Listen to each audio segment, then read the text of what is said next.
Welcome to Moving Through and Beyond, a podcast dedicated to sharing inspired journeys of redefining life, vision, and purpose after immense hardship and grief. My goal with this podcast is to give you hope and to let my guest journeys inspire you to make the choice to keep looking up. I'm your host, Carey Conley. Hi, everyone. I'm Carey Conley. I'm the host of Moving Through and Beyond, the podcast. And I am really excited because I today have been tracking down somebody that I've wanted to interview for a really long time to bring her on because she has quite an amazing story in a short span of life that she was not even 40. This girl looks like she's 24. I tell people all the time, she looks like she's like out of high school. I appreciate that. But so many things. I just have to tell you all. She's a 3-time cancer survivor, which we're going to talk a lot about. Clinical trauma therapist, master's degree in professional counseling. Worked in prisons, I think, with some of the I did. for a while. I mean, Yes. we'll definitely need to talk a little bit about that. And now is kind of a local celebrity here in Phoenix because she does sound healing, sound bath healing, right? Yes. Yeah. So I see you all the time. I follow you. I stalk you like on the internet, not stalking you, but I love to see what you're doing. You got a lot going on. There's so much going on. Yeah. So much going on. Thank you so much for having me Well, here. thanks for being here. Of course, we've had like this love and distant relationship and these touch points for years now, and so it's really nice to be across the table from you here today. Well, from the first time I met you at a networking event, I think, I was like, okay, I don't know what's happening with you, but I need to know all about you because I can just tell that you just really are very aligned with who you are and what you're supposed to do, what your calling is, and your purpose, which is what I talk a lot about, obviously, the importance of people having a vision for their life, knowing their purpose. Did you always know that? I have been so blessed to know from a very young age what my purpose is, what my calling is, and I know that is not true for everybody. And I feel like that's why I'm so aligned, is because it's been a lifetime of knowing and just following the breadcrumbs and trusting along the way. I think I was maybe 9 when I told my school counselor that I was going to be a counselor. Maybe, actually, it might have been even earlier than maybe 7. Okay.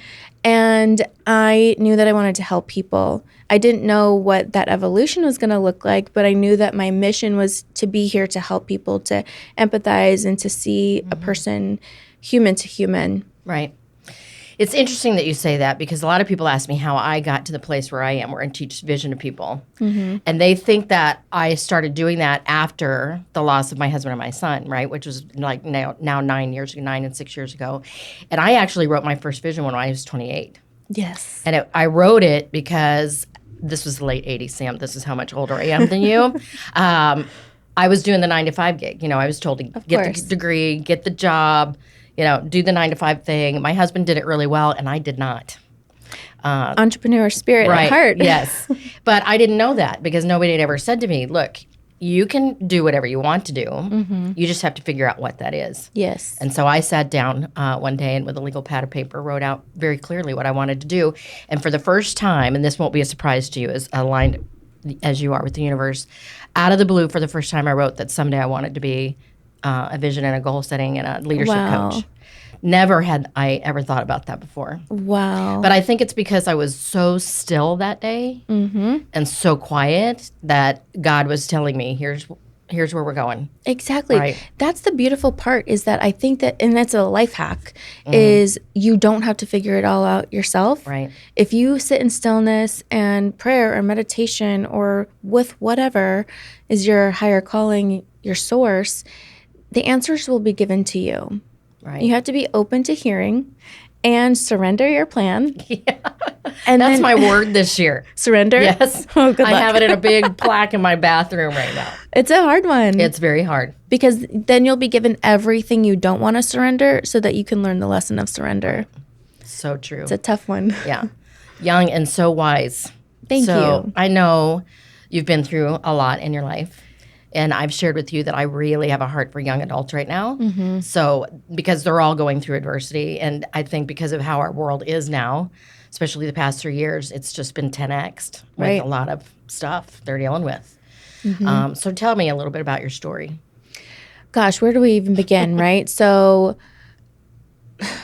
we'll start with the trauma therapy aspect of it, because that's what I thought, right? That was the plan. That was like my version of the 9 to 5, although I was a contractor in all of the therapy work that I did. And I probably worked more than a 9 to 5. I know that I did. But that was like in the box, what I thought was supposed to be the plan. And it was beautiful. And I loved every part of it.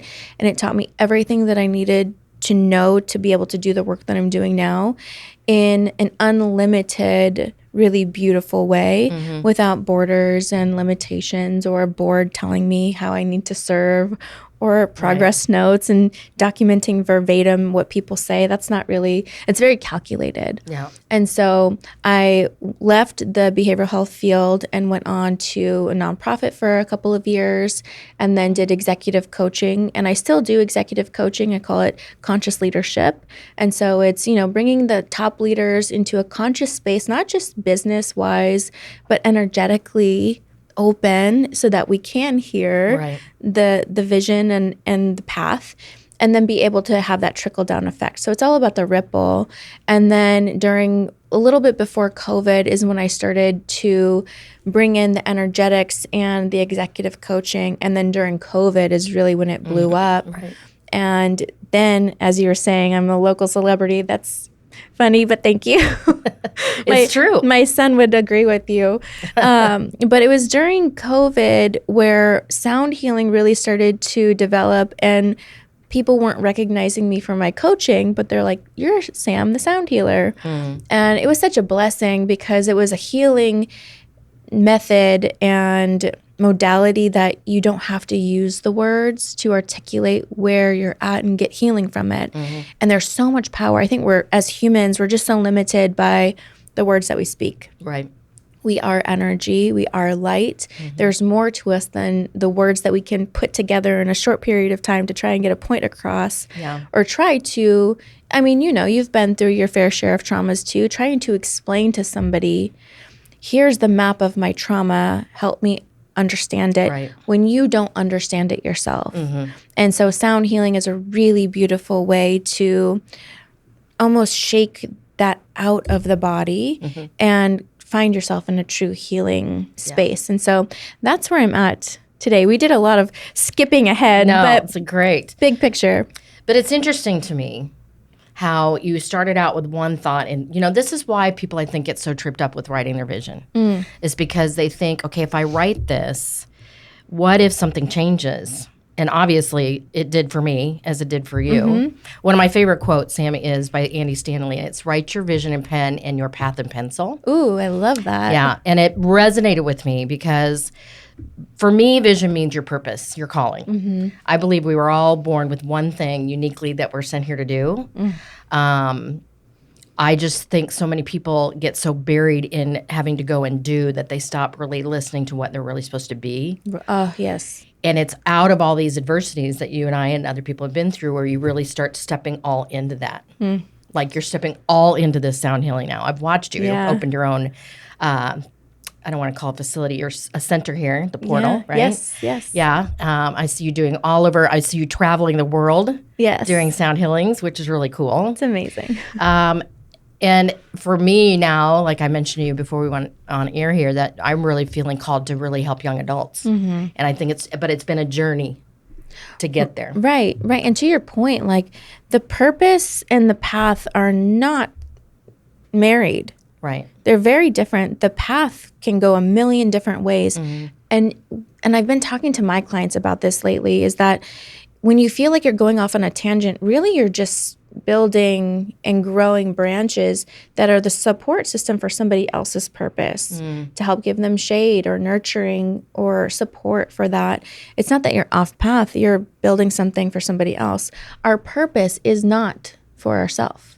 Right. Our purpose is for other people. So it doesn't matter if the path goes one direction and you're like, oh my gosh, this is not what I thought it was going to be. You'll always find your way back to the ultimate purpose. Yeah. So I know through this journey, we touched on this real briefly, you had a couple of health scares, big health scares. Yes. Yeah. Do you want to talk a little bit about that, what that was like and what got you through all that? Yeah. The first one, I was 20 years old and I had stage 3C melanoma. I gosh, it was a whirlwind. Happened so fast. And it was my intuition that saved my life and advocating for myself. And had I not done that, I wouldn't be here today to tell any of these stories. I definitely would be dead. I only had a 20% chance of living. Wow. But that first one, I was really naive to the process, and I'm so grateful for that. I'm grateful that at that time, like Google was a thing, but Google is not what it is now. Yeah. And so it wasn't as easy to access information to that degree of finding out what the procedures are like, what aftercare is like, and all of it is. And I think because of being naive to what possible outcomes could have happened, I had bliss of like, oh, this is going to be okay. And if not, I guess I served my purpose, right? And I did what I was supposed to do here. And I came out of that one 10 years later. When I was 30, I had my second and third cancer diagnosis a month apart from each other.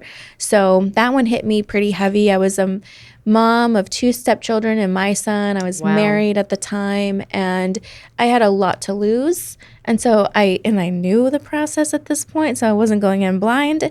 And it just was a different game. And I think I had a lot more to live for outside of myself. And I wanted to participate in all of those lives. Yeah. Whereas before, I was like, okay, I did what I needed to do. I did what I needed to do. Yeah. Now I'm like, oh, how can I be here for you to help you do what you want to do?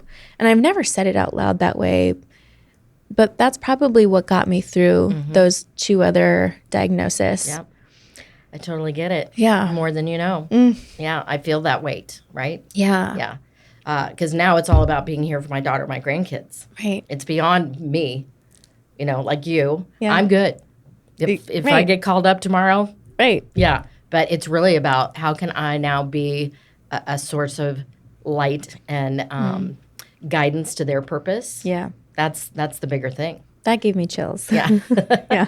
Well, this is you and I. There's connections, just different. That's right. Yeah. That's right.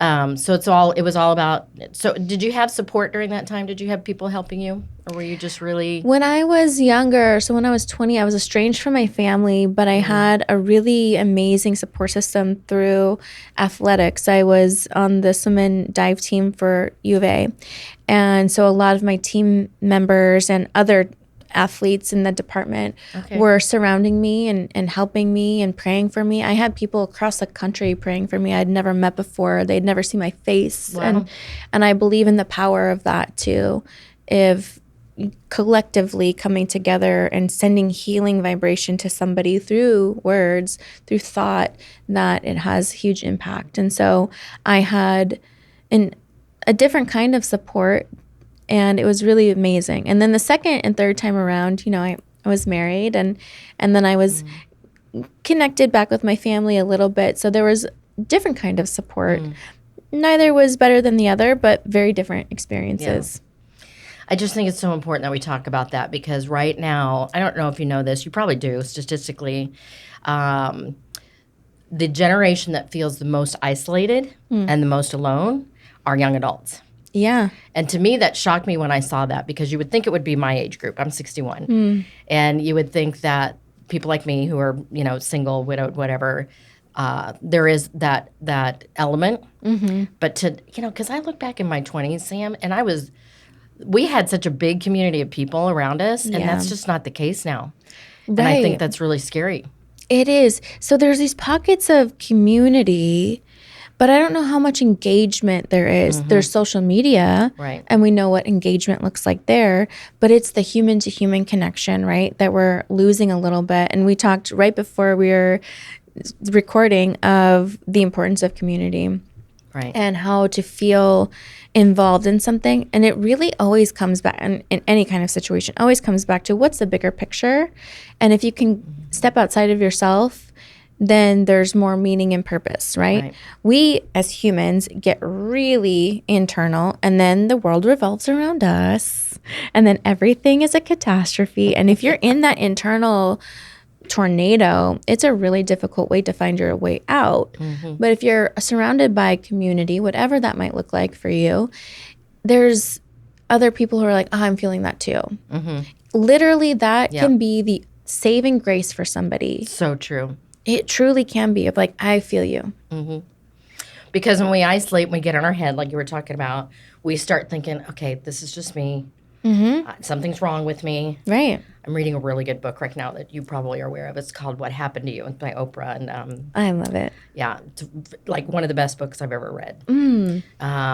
But they talk a lot about how we tend to isolate and think that it's us, that there's something wrong with us. And I can totally understand that, because when I get around other parents that have lost their children, specifically husbands and children, but I'm in a group right now called Helping Parents Heal. It's huge. And when you get around other parents that have lost children, you know, it's just this instant connection. Right. We didn't even have to have words at this last conference we went to last summer. It was just, we all just knew. There's an understanding. There is. Right. And it gives you a whole lot of peace. It absolutely does. Yeah. So- You're not in it alone. Yeah. I was telling my fiance this a little while ago. He's younger than me, and he's going through his solar return. So all of you astrological lovers, you'll understand. It's a really difficult time. It happens anywhere between like 28 and 31. Okay. It's a really pivotal astrological time in somebody's life where you're relearning everything and you're unlearning everything, and then you're feeling really lost. Okay. We've all been there. Yeah. So he's going through his solar return, and he was at home. He's building new business and just at home a lot. And I was like, you need to leave. You need to go to a coffee shop and see that there are other people in the world. You need to go feel other people's energy. You need to go know that you're not alone. Right. Because I can only share with him so much, right? And also, it's his journey. So I'm like, you got to go out there. And he's been doing that. And he's like, wow, I feel more motivated. I feel like I'm not just stuck in my own head. You have to get out of your world sometimes. And sometimes that's changing up the environment. It can be that simple too. Or moving states. Or moving states. Exactly. I was sharing with Sam that I moved to Oklahoma a couple of years ago to be near my daughter, my grandchildren, and I love being near them. But I feel more comfortable in Phoenix. It's just, I just fit here like a duck to water when I moved here 7 years ago. So it's challenging to find your place, but I think it's also you have to make an effort now to really get out, because we've become so used to being in front of a screen. Right. When we all went to Zoom when COVID happened, especially for a speaker who's used to like getting on a plane and going and I'm out. Being behind that computer for 2 years, Sam, I had to stop coaching because I just couldn't do it anymore. Burnt out. Yep. Sitting in the one space for that long, staring at a screen, will do something to you. Yeah. Yeah. So tell me about the okay, so got through the cancer, had a lot of support. What was one thing that helped you through that the most, other than just your community and just it sounds like you had a faith and knowing. There was a knowing. Yeah. That you were going to get through it. Be my answer. Yeah. Was just that is this deep knowing in my bones that this was not the end for me. And I've said this on other podcasts, and this is so important actually, is I called this in myself. So the power of our words, the universe is like, you said that? Okay, I'll give it to you. Surrender, right? How are you being served? All the things to surrender. So when I was 19, maybe early 20s or early 20, I asked God, I said, because I was going to school to be a therapist and I looked very young. And I said, God, please give me something that people will trust me. Yeah. Give me an experience that I can speak on. Not that I hadn't already lived a bunch of traumas to be trustworthy enough, but I was like, give me more wisdom so that I can do my job well. And then boom, cancer, right? And Just so be careful what you ask exactly. I'm like, let's not do that again. Right. Let's ask for wisdom. I didn't ask for that. That's not what I was thinking. Right. So, but I knew that I was given this as a lesson for myself, for one, to prioritize and really come toe to toe with the meaning of life and what I'm here to do. And because I've been given so many chances at life, I've been literally given a third chance at life, is I know what I'm supposed to do. Right. And none of it is supposed to be just for me. Right. It's about sharing with the community and sharing my light and sharing my love and sharing my passion for life. Yeah. So you became a clinical trauma therapist. for a while, and then leadership coach, Yeah. executive leadership coach, which you still do a little bit of. I do. Probably like I don't see you market that a whole lot, but I'm betting that people come to you and say, I want you to be my coach. Yeah, I don't market it because the clients that I serve at that level aren't flipping through Instagram. So I wouldn't market to that community. If anything, maybe LinkedIn, but I work with top CEOs and C-suite executives, and so that's probably a good lesson for all of us is they're not just scrolling, oh that person looks like they're my next coach. Yeah. And so in that realm, it's a lot of word of mouth. I've gotten some pretty lucky breaks in the beginning of my coaching career to work with some pretty big names. And, once you serve and you serve well and you provide value, then it's like, oh, you got to go to her. Yeah. And so that's how I've been able to maintain that, which I'm really grateful for. Yeah. And now stepping all into the sound bath healing. Yes. Which you started doing little things here in the valley that got bigger. Yes. And bigger. And now tell us where it's at. Yeah. So speaking about community, right? That's how it all started. It actually started in my backyard 5 years ago. And it was not something that I ever thought I was going to do for the public. I thought I was going to bring sound healing just for me and my healing journey. And then my neighbors were like, what's that? I'm curious about what those bowls are. And then friends of neighbors. And then before you know it, it was spreading word of mouth. And then I was like, okay. Somebody called me and they're like, how much do you charge? And I was like, I don't know. $100? What, you want to pay me? I don't know. And I was like, what do sound healers charge? I don't know. And at this point, I'm not thinking there were a whole lot of people doing that. It was not as popular, absolutely not. Right. And there was maybe a couple other people in the valley, but not really advertising about it, not known in the valley for it. And so, like I said, started in my backyard, and then I started working with the Churchill and building community in downtown Phoenix, where I lived and love. My heart is still with downtown Phoenix, and was there for 2.5 years. And then got a residency at the Arizona Biltmore, and I still work at the Biltmore serving community there. And so really it's been like this far reaching of building community over the years, and then just opened a brick and mortar. So I'd been working out of my house for years, doing private sessions or traveling to other people and doing retreats. And finally pulled the trigger on a brick and mortar, and it's been so beautiful. We had the grand opening in April, and we're already expanding. And so it's so beautiful. So when you follow the path, sources like, you listened, here's more. Right. And so I'm just palms open. Thank you. More, please. Well, it gives me peace to know that, Sam, at my age, because, I have many more years on you of following a certain path and being through my own adversities, those getting lodged, as trauma. Right. So when you finally do surrender, I think surrender was my word 2 or 3 years ago. I just kept it. Yeah. Because it's taking me this long to go, dealing with my own trauma. Yes. Right? Unpacking that. I want to fix it overnight, and I'm finding, okay, this is going to be a long journey. Right? Doesn't have to be, but when you think that you have the answers to what your healing looks like, then it does take long. Yeah. And then the full surrender of completely letting go, like that faith fall backwards, that's when the healing starts to go rapid. Not to say that it's any less painful. Right. Maybe it's more painful because it's quicker. Yes. But it's whatever journey you needed to be on regardless. Right. So as encouragement for anybody who's going through, any kind of life adversity, especially, again, let's talk about young adults that are in this world right now that is really challenging. It's so easy for you and I to sit here and say, well, it's all about knowing your purpose and following your path.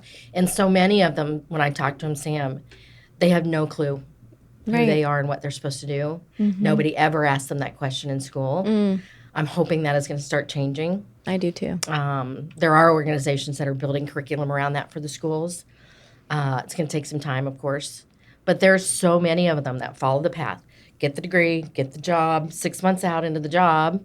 This was my son, a lot of my son, looking around and going, this is it? Right. And not knowing that they can make a change, and they're scared to death. It is very scary. Right. And I think it comes down to a few different things. For one, getting silent and still and really deciding for yourself.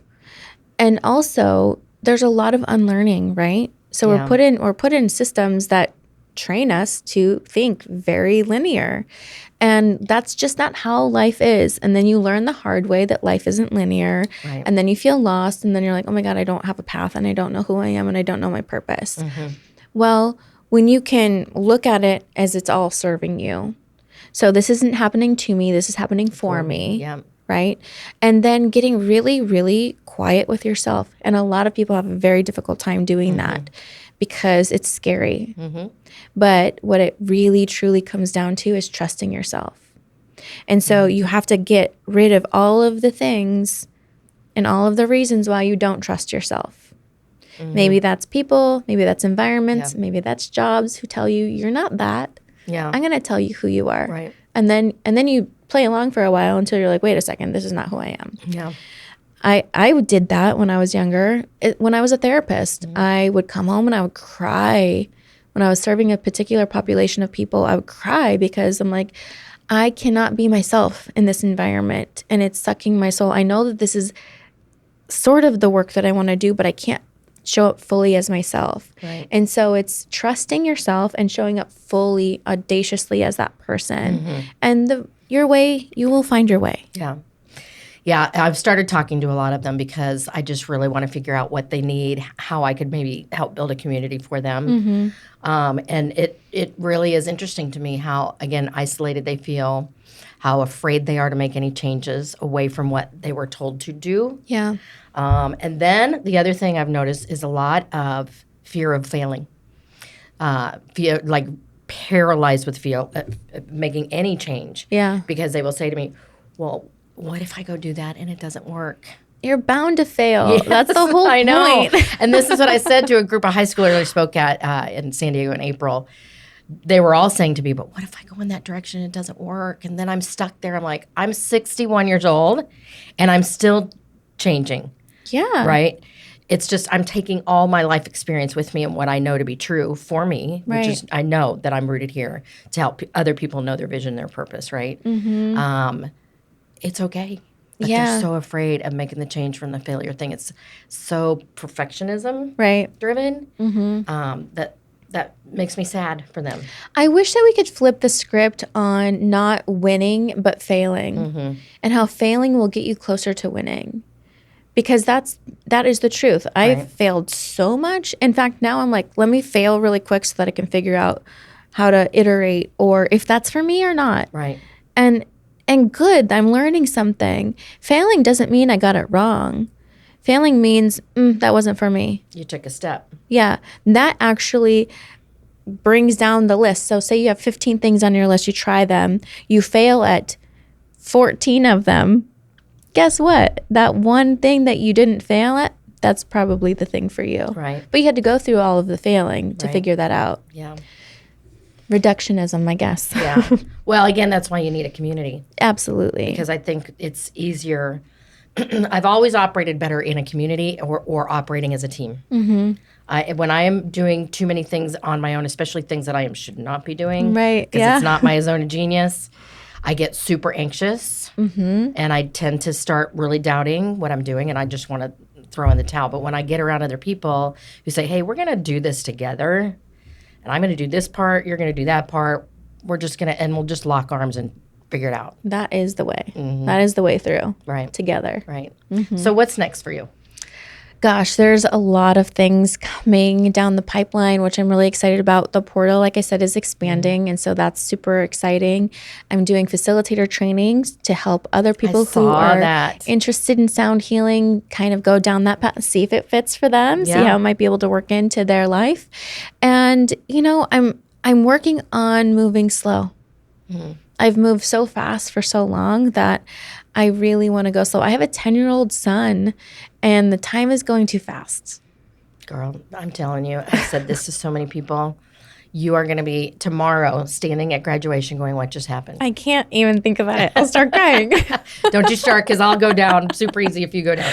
Yeah, and it accelerates, Sam. I hate to tell you. The older they get, the faster it goes. Like, I feel that. Middle school was okay. Then high school, gone. Right. College, was like 3 days. Like, what just happened? No. So you soak up every minute with him that you can. That is the goal. Yeah. So I'm trying to slow down enough where I'm letting other things work for me. I'm not working for it, so I can be as present as possible and hear what I'm supposed to be doing next. Right. And I see you on Instagram. You get downloads. You have The channel messages. Yeah. You have a connection to the other side. Absolutely. Yeah, I and love it's that. so beautiful. It's effortless, really, if you allow yourself to be open to receive. It's the things that just come in naturally. That's the beauty of it. I don't have to think about it. I don't have to effort my way through it. It just comes to me. Yeah. And when I give those messages out, so many people resonate with it. And I think it's because it's truth, right? It's not my truth. I'm just the deliverer. Right. And I feel so blessed that I have that gift to be able to share. We all have it. We just don't tap into it. So. I think this is true. And I've learned a lot about that in the past several years, Sam, specifically because of losing my son and my husband. So many people, I did not seek it out, but so many people randomly just started showing up in my life going, hey, yeah, I just need to tell you something. You know, I was on a radio show once and all of a sudden the producer of the radio show stopped the show and said, okay, who here is Sissy? And the two women running the show said, we've never used that. And I said, well, my daughter, we call her Sissy. She goes, there's a young man in my head. Oh. Right. Going, tell Sissy I'm sorry. I was like, oh my gosh. Oh my gosh. Yeah. So it's a beautiful gift that you have. Thank you. And I'm learning a lot more about that, about being connected. So, so as we close this podcast, what would be the message that you would want to download today to people listening, going through any kind of adversity? Actually, let me tap into Source and see what Source has to say about it, because it's really not about me, right? It's about Source. So this image of ice comes in, and I guess that is slow, right? So going with the flow, but being so slow, and like the trickle of the droplets that come off the ice. You don't have to figure it out fast. It doesn't all have to happen all at the same time. You get one drop at a time. Wow, that's really profound. I love that. See, I didn't have to do that. Yeah. That was God. And trust that when the heat comes, because the heat will come, right? The flow will also follow. So trust your pace, trust your flow, trust yourself, and get around people who are like-minded so that you don't feel alone in the crowd. So beautiful. Well, I encourage you to just keep doing what you're doing, Sam. Seriously, you're an inspiration for me. Thank you so much. And same, you are an inspiration for me. I appreciate you being here today. And how can people find you? I'm on Instagram at Sam_E_pants, Sammy Pants, and at The Portal AZ. Great. And so check it out, you guys. I really encourage you to find Sam. She's an inspiration, and I appreciate you. Thank you. Thank you so much, love. And I want to thank everybody for listening to this episode of Moving Through and Beyond. And I'm Carey Conley, and I'm here to remind you to keep looking up. If you found this episode inspiring or helpful, please share it with a friend or a family member. In order to be successful on this mission, I can't do it alone. Connect with me at www.careyconley.com, and don't forget to sign up for my weekly Do It On Purpose newsletter. Let's build this life-giving vision movement together to end this epidemic, save lives, and create purpose.